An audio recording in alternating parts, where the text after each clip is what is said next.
દર્શક મિત્રો, આપ જોઈ રહ્યા છો વર્ધમાન 24 ન્યૂઝ. વર્ધમાન 24 ન્યૂઝને સબસ્ક્રાઇબ કરો, લાઇક અને શેર કરો. લખતર ગામમાં મુસ્લિમ સમાજ તાજિયા કમિટી દ્વારા ઇમામ હુસેનની શહીદીની યાદમાં શોક મનાવવા માટે થઈને વર્ષોથી યોજાતો તાજિયાના જુલુસનું આયોજન કરાયું. કોઈપણ અત્યાચાર અને દમન વિરુદ્ધ માથું ઝુકાવવાના બદલે માનવ અધિકાર માટે શહીદી વહોરવી તેનું જ નામ અમલ છે. ઇસ્લામ ધર્મમાં ઈદ એ આનંદ અને ઉલ્લાસનો તહેવાર છે. મોહરમ એ હજરત ઇમામ હુસેન અલૈહિસ્સલામ અને અન્ય કરબલાના શહીદોની સમૃદ્ધિનો શોકનો તહેવાર છે. આ દિવસે મુસ્લિમ સમાજના બાળકો, મહિલાઓ, પુરુષો કરબલાની યાદમાં ઉપવાસ રાખે છે. કરબલાની ઘટના આશરે 1400 વર્ષ પહેલાં બની હતી.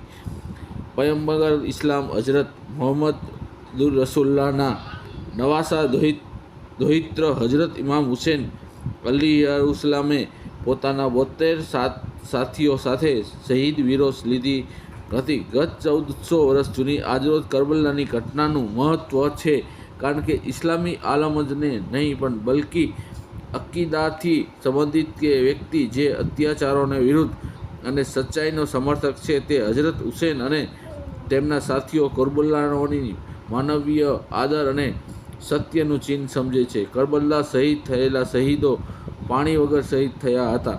આથી આ દિવસે ઠંડા પીણા, શરબત, દૂધની વાનગીઓનું દાન દઈ પુણ્યનો ભાથું બાંધવાનું કાર્ય કરવામાં આવે છે.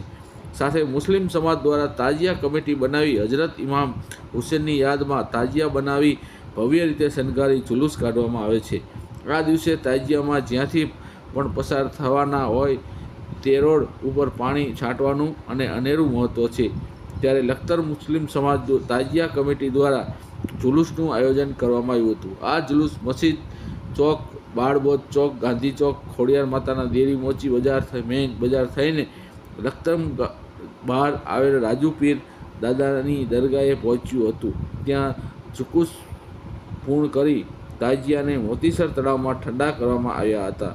જ્યારે જુલુસ નીકળ્યું ત્યારથી લખતર ગામમાં કોમી એખલાસનો દ્રશ્ય જોવા મળ્યા હતા. સમગ્ર જુલુસ દરમિયાન લખતર પોલીસ દ્વારા ચુસ્ત બંદોબસ્ત ગોઠવવામાં આવ્યો હતો. રિપોર્ટર વિજય જોશી, લખતર, વર્ધમાન ન્યૂઝ.